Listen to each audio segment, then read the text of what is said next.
Muchas gracias, Andrés. Muy buenos días a todos. Muchas gracias a la Fundación Poema y sobre todo al doctor Ardila por la invitación a participar en este Congreso Nacional. Sobre todo a Jesús, que ha estado tan interesado en que se cree un grupo colombiano dedicado al manejo, al estudio de niños con coagulopatías. Y yo voy a presentar uno de los primeros resultados de esa colaboración que hasta ahora está iniciando y que esperamos que fructifique. Yo les voy a presentar una experiencia inicial colombiana en el uso de emicizumab en niños con hemofilia E inhibidores. Hay también una parte sin inhibidores que se va a presentar ahorita más adelante, y cuando yo termine mi intervención el doctor Escobar va a presentar un caso y un video relacionado también con el tema. Estos son mis conflictos de interés. Pues el emicizumab es un anticuerpo monoclonal que se une en un extremo al factor 9 activado, en el otro extremo se une al factor 10 y permite que se active el factor 10 activado y se propague y se acelere la cascada de la coagulación. En condiciones normales, ustedes saben, esa función la hace el factor 8 activado, que es un cofactor del 9 activado y que permite que la cascada de la coagulación, digamos, se propague y se genere la trombina y finalmente se produzca fibrina. O sea, el emicizumab, que es un anticuerpo monoclonal, imita perfectamente la función del factor 8, que está ausente en los pacientes con hemofilia A. El emicizumab, después de haber sido sangrado, se convirtió en la primera terapia de no reemplazo o terapia no sustitutiva exitosa en hemofilia, es decir, no se trata de un factor de la coagulación, sino se trata de otra sustancia que demostró ser efectiva en el tratamiento de estos pacientes. Se usa en el manejo profiláctico de pacientes hemofílicos A con y sin inhibidores y tiene las ventajas que ya conocemos de que se aplica por vía subcutánea y se puede dosificar cada 1, cada 2 o cada 4 semanas. Digamos, eso ha sido importante en el uso del emicizumab. Aquí ven ustedes los resultados de fase 3 de los estudios Haven 1 a 4. Los estudios Haven se hicieron para evaluar los estudios iniciales, para evaluar seguridad y eficacia del medicamento en pacientes hemofílicos A con y sin inhibidores y pacientes pediátricos y adultos. Y digamos que en general todos estos estudios lo que mostraron fue una tasa anualizada de sangrados muy baja, mejor en niños que en adultos, por debajo de 2 en la mayoría de los casos en donde se utilizó el emicizumab, que son tasas, digamos, muy adecuadas, y en algunos casos con una disminución significativa de la tasa anualizada de sangrados al compararlo con el tratamiento previo, bien sea profilaxis con bypass o profilaxis con factor 8 en el caso de los pacientes sin inhibidores, con una proporción alta de pacientes, más del 60 o el 70% de estos pacientes con 0 sangrados y con un perfil de seguridad adecuado, algunos casos descritos de tromboembolismo y microangiopatía trombótica en pacientes básicamente adultos con factores de riesgo y que simultáneamente recibieron FEIBA. El emicizumab fue aprobado en enero de 2018 por el regulador europeo, en octubre de 2018 por la FDA, en Colombia fue aprobado y está en uso desde el año 2019 y se usa ampliamente, como todos sabemos, en pacientes hemofílicos A con inhibidores y cada vez más en pacientes hemofílicos A sin inhibidores. Se usa más o menos en 100 países, se calcula que más de 12.500 pacientes hemofílicos usan el medicamento en todo el mundo, con múltiples estudios que han demostrado la eficacia y seguridad y con, digamos, lo que más se trabaja ahorita, que es mejoría en la salud articular, mejoría en los scores de estado articular, aparentemente, y obviamente lo que tiene que ver con calidad de vida. Esta experiencia que yo les voy a resumir acá se refiere a unos datos que recolectamos de varias instituciones que son referentes en el manejo de trastornos de la coagulación en el país. logramos recolectar la información de 40 pacientes pediátricos con hemofilia severa con inhibidores que se encuentran recibiendo profilaxis con emicizumab.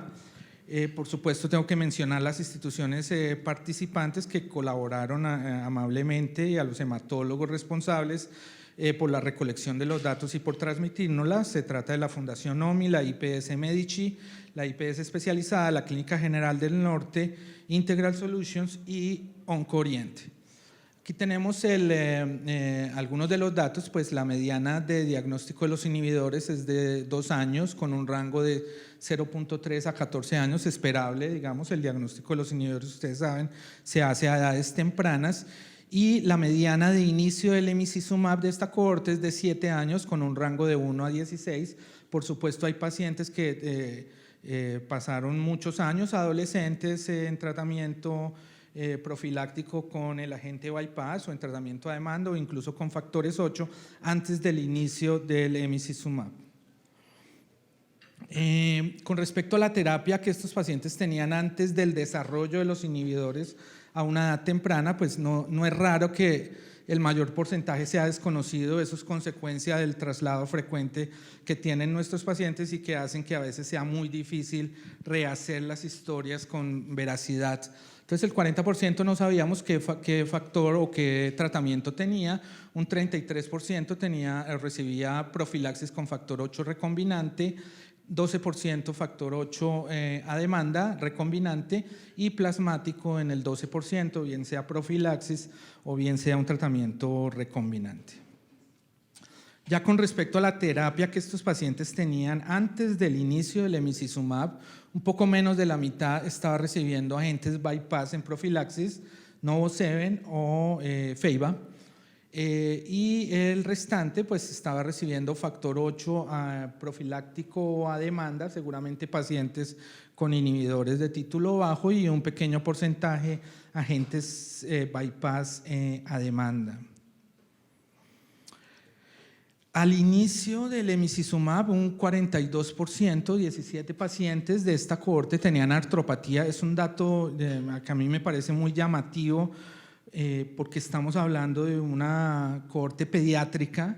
Sí, es un porcentaje muy alto de artropatía, y de alguna manera, por supuesto, esto es puramente especulativo, habla del mal control de los sangrados articulares que tenía esta población antes, manejada a demanda o manejada con un agente bypass. Es un porcentaje muy alto, y algunos de los otros datos que voy a mostrar tienen que ver con esto, porque es llamativo este porcentaje tan alto de niños con artropatía.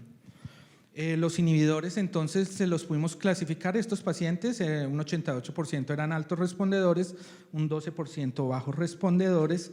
Y con respecto a la clasificación pronóstica para éxito de una inmunotolerancia, la mayoría, cerca de un 80%, eran pacientes que tenían, basado en el nivel máximo, en el pico histórico de inhibidores, tenían, digamos, un pronóstico bueno o muy bueno para inmunotolerancia, y un 20% tenían un pronóstico malo o muy malo para inmunotolerancia. Pero a pesar, digamos, de ese pronóstico bueno, no todos los pacientes previamente recibieron inmunotolerancia, solamente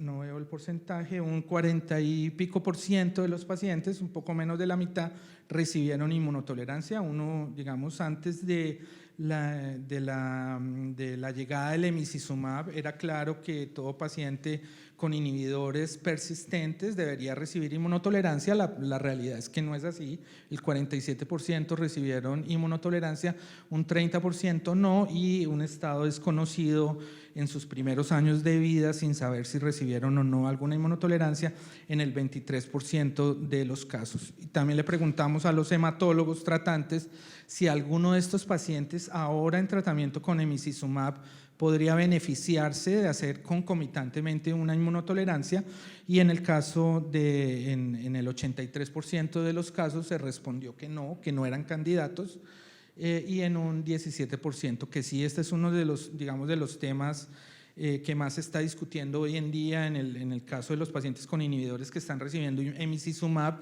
si se benefician o no de alguna forma de hacer una inmunotolerancia, o si, dado su excelente control de los sangrados, esto puede no ser importante, ¿verdad? Hay muchos estudios, no hay decisiones conclusivas al respecto.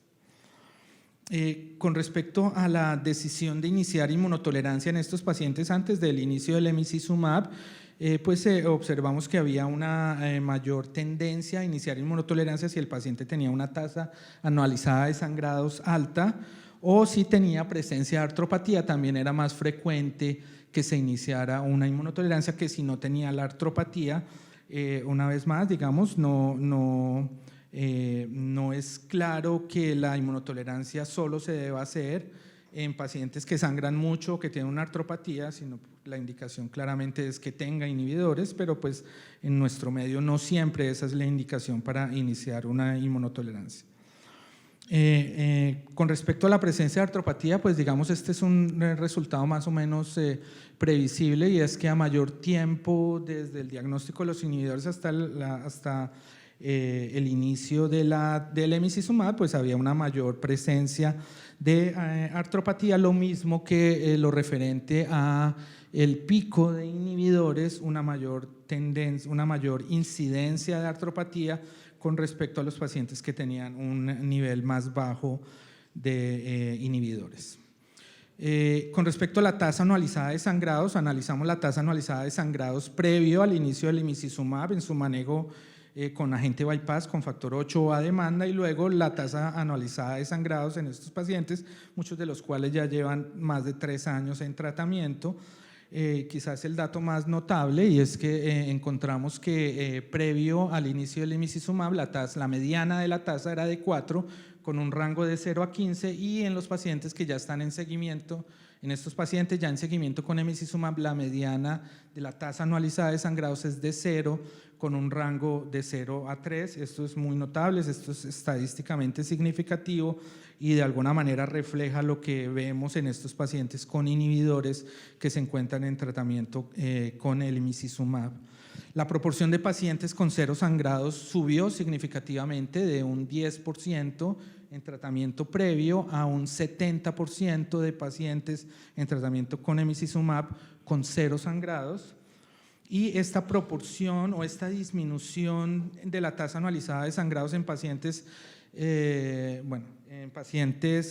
están recibiendo emicizumab, se observó tanto en pacientes que tenían artropatía como en los que no lo tenía, de alguna manera reflejando el efecto que tiene el medicamento en pacientes que han desarrollado una articulación diana o que tienen una artropatía, que es lograr revertir esa articulación diana, estabilizar la artropatía y disminuir la tasa anualizada, la tasa de sangrados en los dos grupos.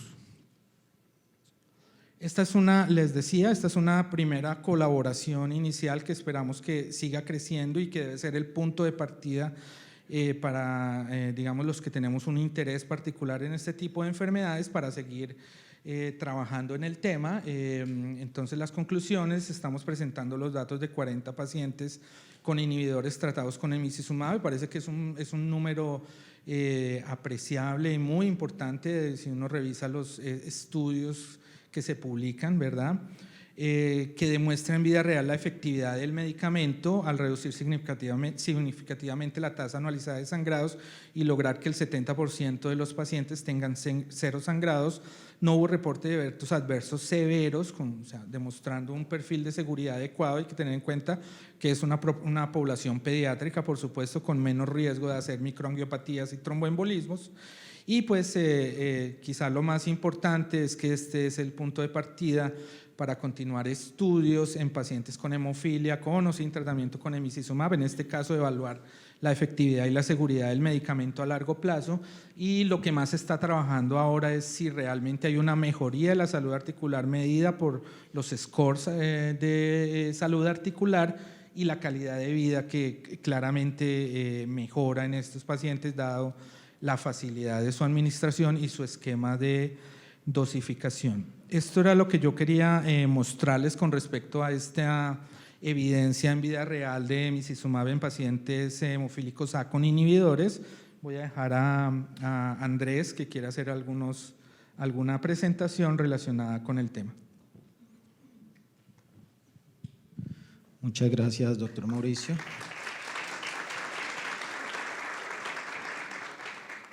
me llena de satisfacción y de mucho orgullo que estemos sacando datos tan importantes que de verdad van a tener un impacto sobre el manejo de nuestros pacientes con hemofilia.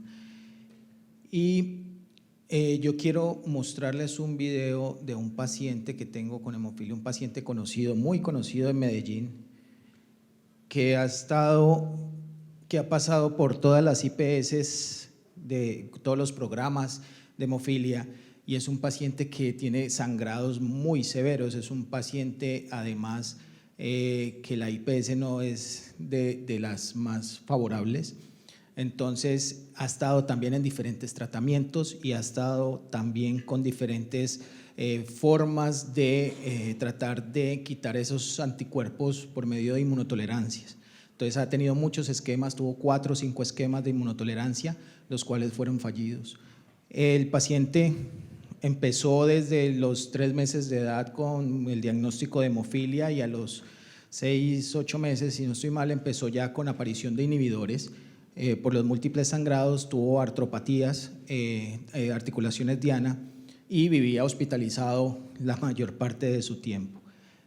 Empezamos con tratamientos, como les digo, con inmunotolerancias, las cuales siempre se volvían a empezar dependiendo de la IPS donde estuviera, y al final pues buscamos otras opciones, y las opciones que habían para mantenimiento o profilaxis en pacientes con hemofilia e inhibidores solo teníamos el factor protrombínico activado, como que tenía estudios y decía que podíamos usarlo 3 veces a la semana para estos pacientes que tenían inhibidores como una de las opciones terapéuticas para disminuir los sangrados.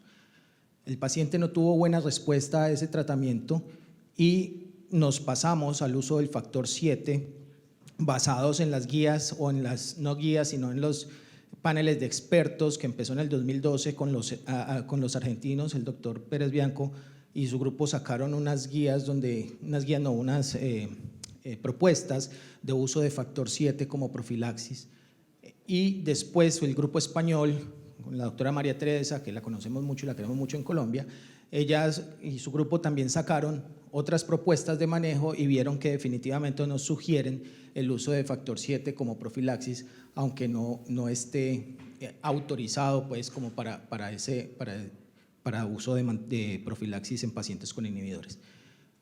Basados en eso nos guiamos con estas guías que nos dan, y el paciente sí tuvo disminución de sus sangrados, como lo demostró el estudio PROPAC del doctor Gayón, donde nos decía que había disminución de sangrados espontáneos hasta un 70% de los pacientes que se usó profilaxis con factor 7. Sin embargo, este paciente seguía con sangrados hasta que llegó a unidad de cuidado intensivo por un sangrado del sistema nervioso central. Casi se muere este paciente de los sangrados que tenía, y afortunadamente llegó en el 2019 el emicizumab, y esto es lo que nos cuenta la mamá de cómo ha sido esta vida en la hemofilia y cómo ha ido progresando sus articulaciones diana y cómo ha ido progresando en su vida tanto familiar como escolar.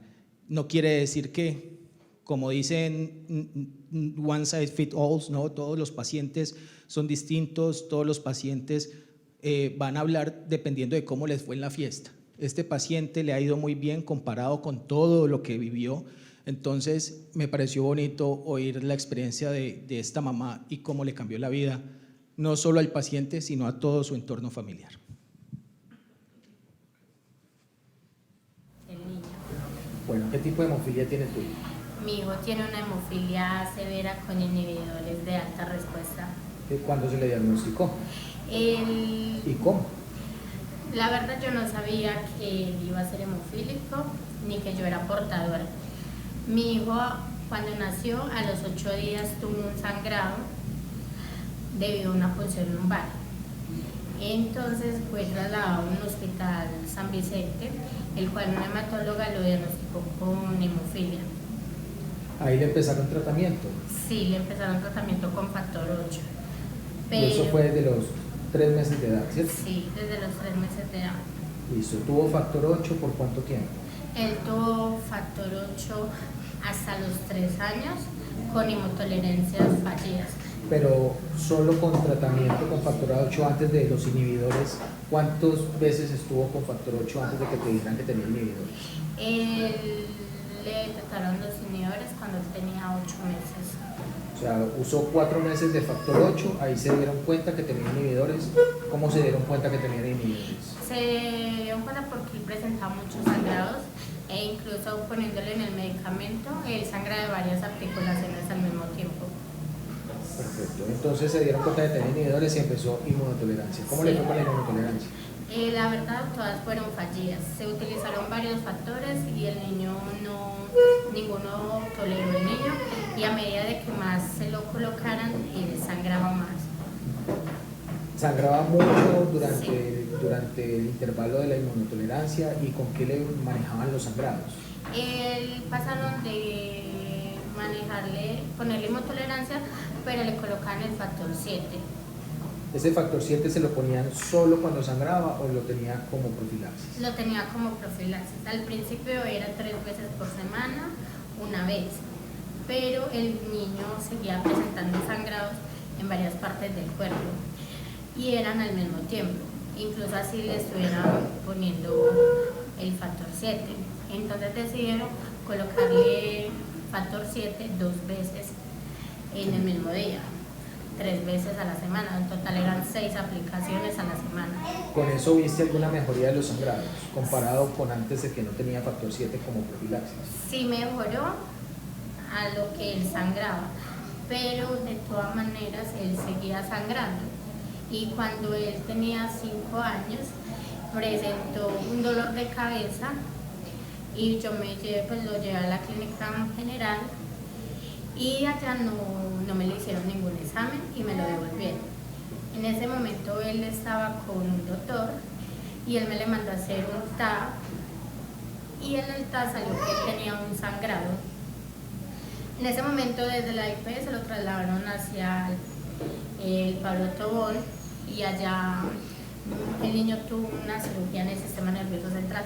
Pensaron que solo era en el lado derecho, pero en el momento de operarlo se dieron de cuenta que era también al lado izquierdo.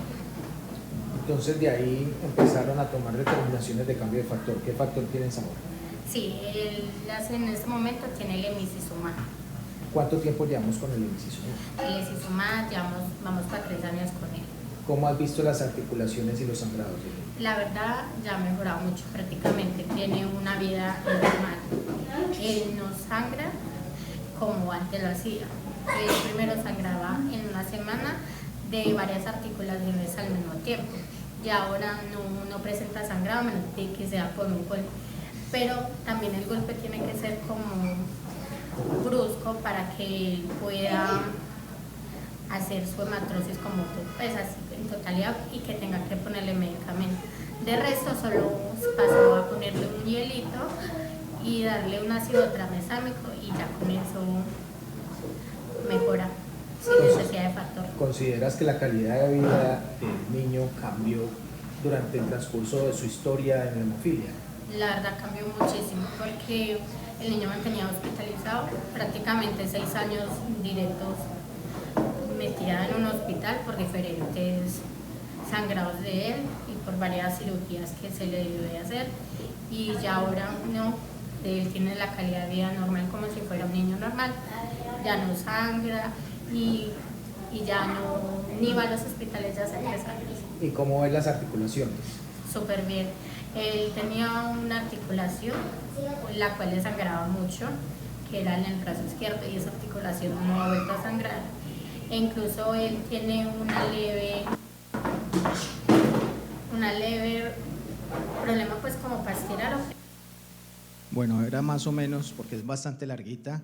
Ella está emocionada explicando sobre las artropatías, cómo se le mejoraron, y definitivamente el cambio en la calidad de vida de este paciente fue totalmente de 180 grados. Pasó de estar hospitalizado mucho tiempo a tener una vida más sana. ¿Preguntas del auditorio? No, resaltar el análisis de los datos que nos mostraba Mauricio, y es que es muy importante que tengamos data nuestra, de nuestro país, alrededor de cómo están realmente nuestros pacientes. Fíjense, hay este dato que señala el doctor Cortés alrededor de pacientes, una cohorte pediátrica con artropatía cercana al 50%. Es algo que preocupa mucho y que sigue siendo un motivo por el que debemos seguir trabajando fuertemente en el país para identificar realmente cómo están nuestros pacientes en salud articular. Entonces yo creo que estos trabajos son muy valiosos y desde allí un estímulo a que el auditorio y toda la comunidad pues se interese por esto. Maravilloso lo que nos muestra Andrés también, porque tenemos en el auditorio además miembros de todo el equipo multidisciplinario, ¿sí? Y conocer de primera mano experiencias también nos ayuda, nos permite tener herramientas para hacer abogacía frente al acceso a las terapias, que finalmente es una de las prioridades señaladas por la Federación Mundial y a la que nosotros nos acoplamos y de la misma forma la Asociación Colombiana de Hematología y Oncología Pediátrica. De tal forma que, pues nada, felicitaciones a ustedes dos por las experiencias y por todo el material que nos traen. Y bueno, nuevamente un aplauso y si hay alguna pregunta, adelante.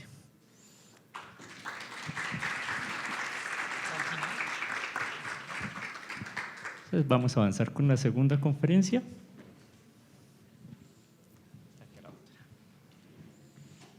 Vamos a llamar a la doctora Garcés y a la doctora Lía Rengifo, quienes están a cargo de esta sesión.